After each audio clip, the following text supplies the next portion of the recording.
Bago yan, ipinahayag na ng kapatid ng bise na si Davao City 1st District Representative Paulo Pulong Duterte ang kanyang pagtutol sa isinusulong na People's Initiative sa kanyang distrito. Pagsisiwalat pa niya, inalisan daw ng budget ang kanyang distrito.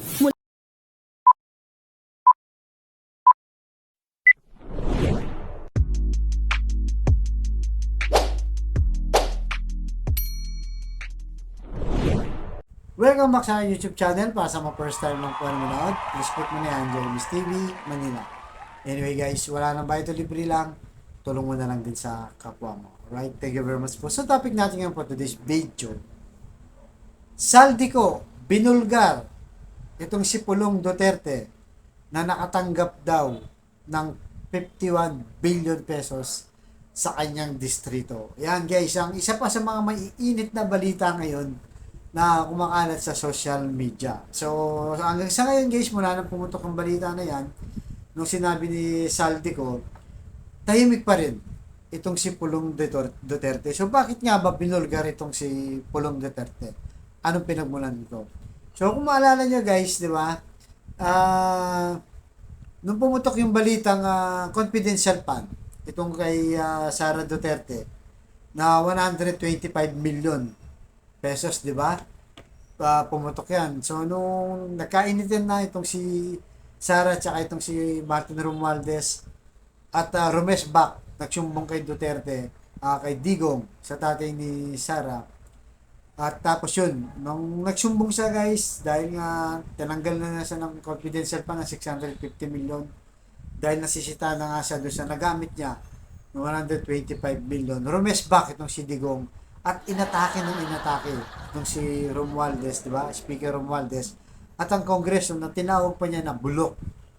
Pinakabulok na hinsa ng gobyerno itong Kongreso.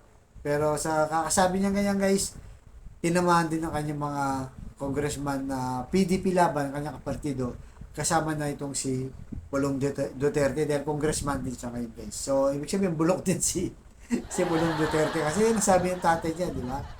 So ngayon, napansin nyo, habang nagbabakbakan, di ba, si Romualdez at ang mga congressman, kay Digong, kay Sara, itong si Pulong guys, tahimik lang. Napansin nyo ba? Niho. Wala siyang nilalabas na statement.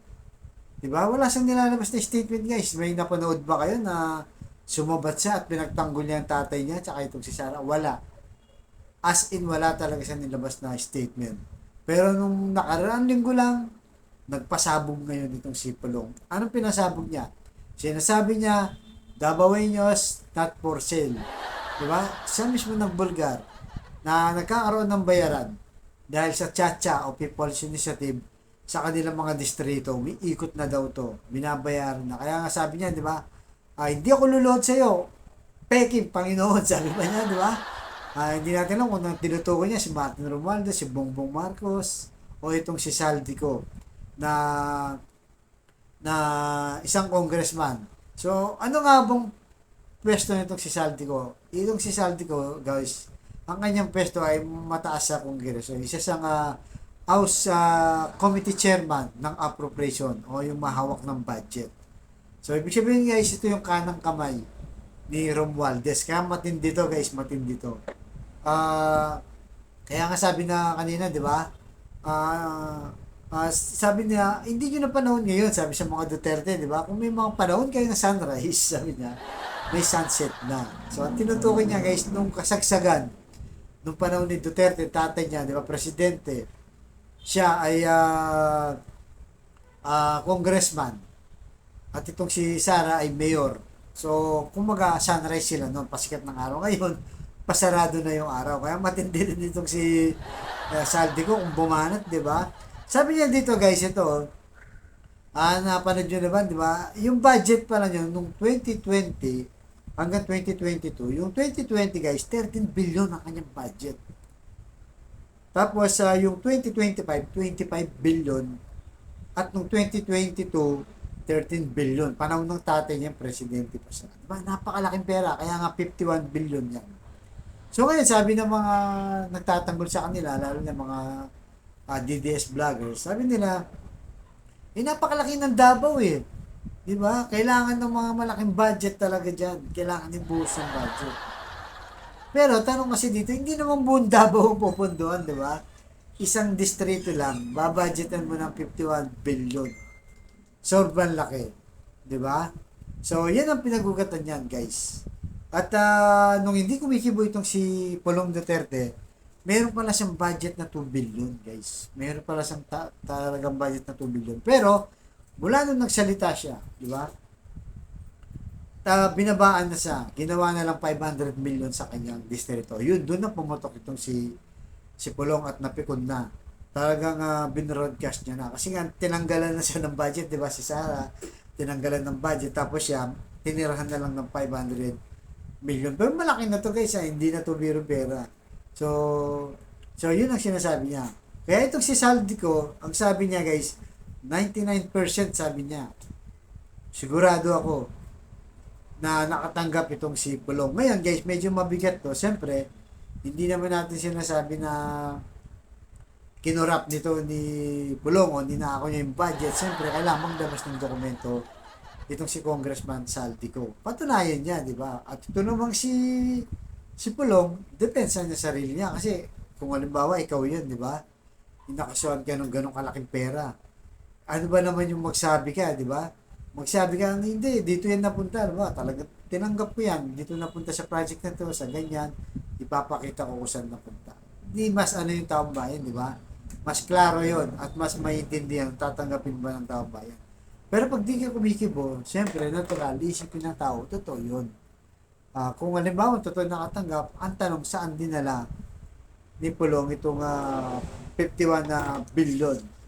So, kaya ngayon guys, nakikita natin, tuloy ang bangayan ng Romualdez at ng Duterte.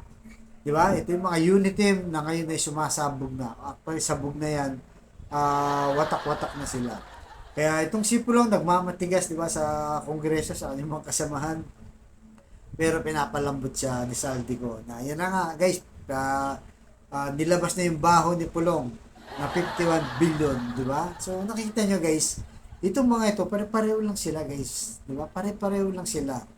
Na yung pera natin, 51 billion ang kay Pulong, yung kay Martin Romualdez, meron din at mga sa mga itong congressman.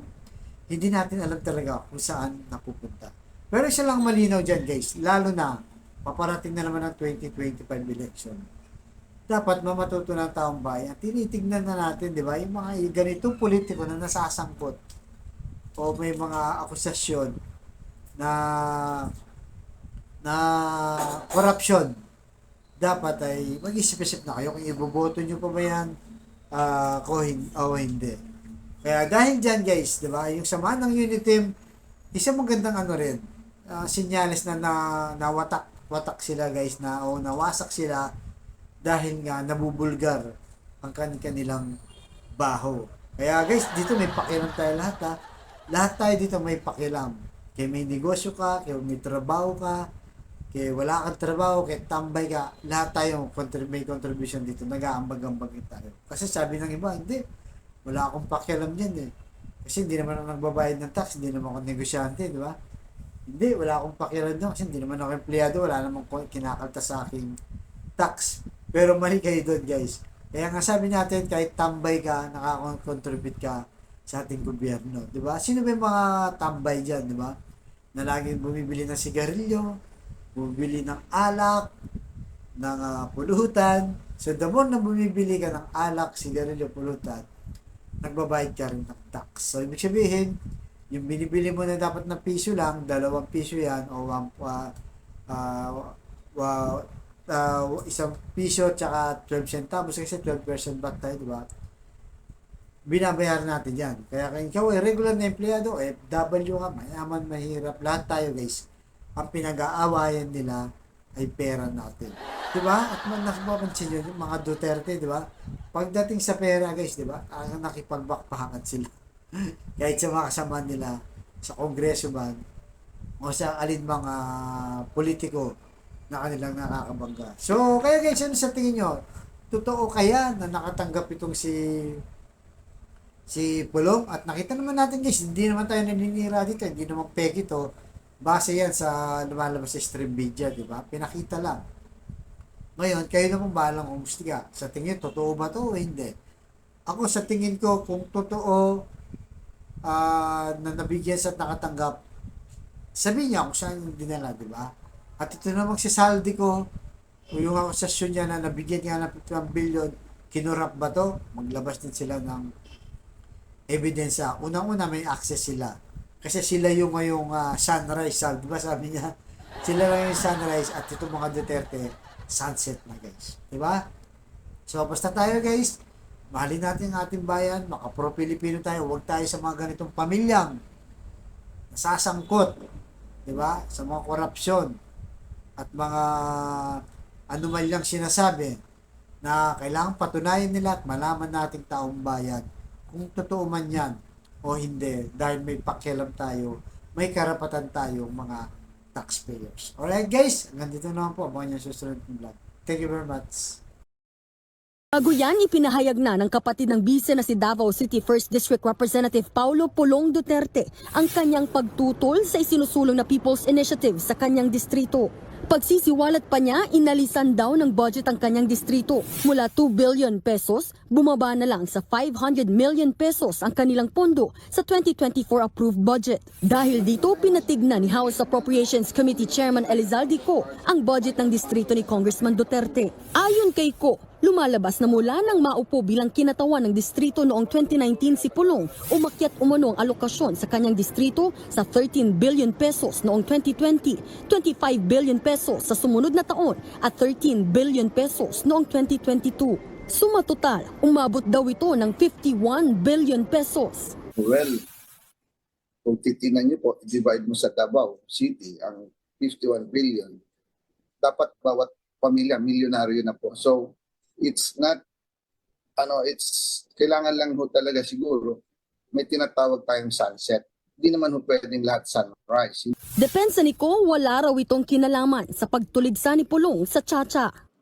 We cannot tolerate kasi yung 51 billion na allegation, yung mga sobra-sobra na, especially the Holy Land na tinatawag, Davao, sabi nila, sobra-sobra na yun. So, kailangan na ulit na ibalik dun sa mga nawalan na distrito. No? Sa puna naman ng ilang kritiko na nagagamit ang pondo ng bayan sa umano'y hidwaan ni House Speaker Martin Romualdez sa mga Duterte, sagot lang dito ni Congressman Ko, Ang nangyayari po na we're just doing the right thing. Katulad po ng confidential controversial fund. Ang confidential fund po is mas masama kaysa Napoles Fund. Mas matindi po yan. Laging bilin po ng aming speaker, do the right thing. iginiit din ni Ko na walang nagagamit na kahit 5 pondo ng bayan sa pagsusulong ng charter change. Nagbabalita mula sa Frontline, Marian Enrique.